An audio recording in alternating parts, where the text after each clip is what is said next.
Buon anno amici Valli all'ascolto, remake della semifinale scudetto 2015-2016 al Quaggia tra Marchio Mogliano e FMCZ Rugby Rovigo Delta. Prende la rincorsa appena oltre i 22, agevole il calcio. E abbiamo visto usare molto gli avanti nella parte centrale dello schieramento di Mogliano, quindi va a battere in zona 2, ecco, in maniera da creare sempre spaccatura nel campo. Antonio, qui il drive di Rovigo, sembra avere la meglio, sì, su quello del Mogliano, e c'è la prima meta della FMCZ Rugby Rovigo Delta. 14esimo del primo tempo qui al Quaggia di Mogliano. In realtà dicono che Chillon era già partita nella rincorsa. Questa è un'altra leggerezza per quanto riguarda Rovigo, però c'è Mucignat che la fa sua. Va alle collisioni l'ex pilone Benetton. Giabardo entra lateralmente, qui non è stato visto. No, c'è il vantaggio, c'è. Giabardo probabilmente ha valutato fuori il pallone e quindi è andato subito a mettere pressione. In realtà veniva considerato ancora dentro, quindi sta giocando sotto vantaggio. Attenzione, Arrigo se ne va sull'out di destra, velocissimo il siciliano, prova ad andare oltre. Danna, vediamo se la meta c'è o meno. Del vivaio c'è.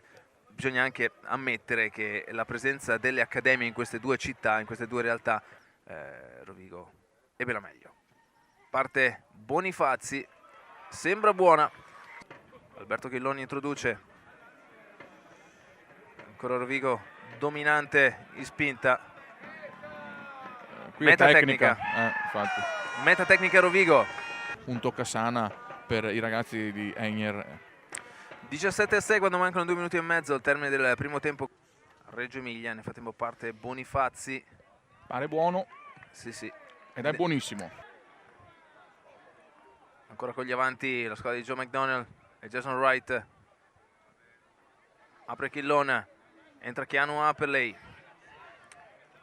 Tentativo di Mogliano di tenerlo alto, in realtà non riescono. Attenzione al largo, superiorità netta di Rovigo. Edo Lubian, la meta di Edo Lubian, quarta meta della FMCZ Rugby Rovigo Delta. Infatti anche nell'azione offensiva di Masato al termine del primo tempo, in cui diciamo non è riuscito a dare continuità all'azione offensiva di Mogliano, lui capitano della Under 18 campione d'Italia. PJ Parker sull'ultimo blocco, Lucio Rodriguez la muove per Keanu per il loop con Lucio Rodriguez, l'inserimento di Peter Pavanello, Leo Mantelli, calcetto per Bobo, la copertura di Masato, pallone ancora vivo, meta di Alberto Chillon, che è stato bravissimo, intelligentissimo a sostenere.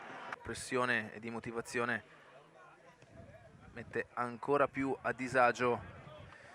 Sarà Almela o Giabardo. Attenzione l'argentino Almela, se le va sul lato di sinistra, troppo leggero Rovigo. Si è presentato. Sì, troppo leggero Rovigo. Vuole mollare minimamente la presa.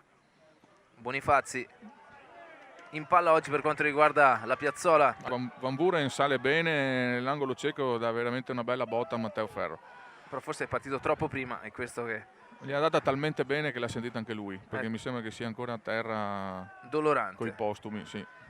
Vantaggio Rovigo, Leo Mantelli, prova lui un buco centrale, Leo prova ad andare. E va. Meta della FMCZ Rugby Rovigo Delta. Nel frattempo cerchio dietro all'H del Mogliano. E stavolta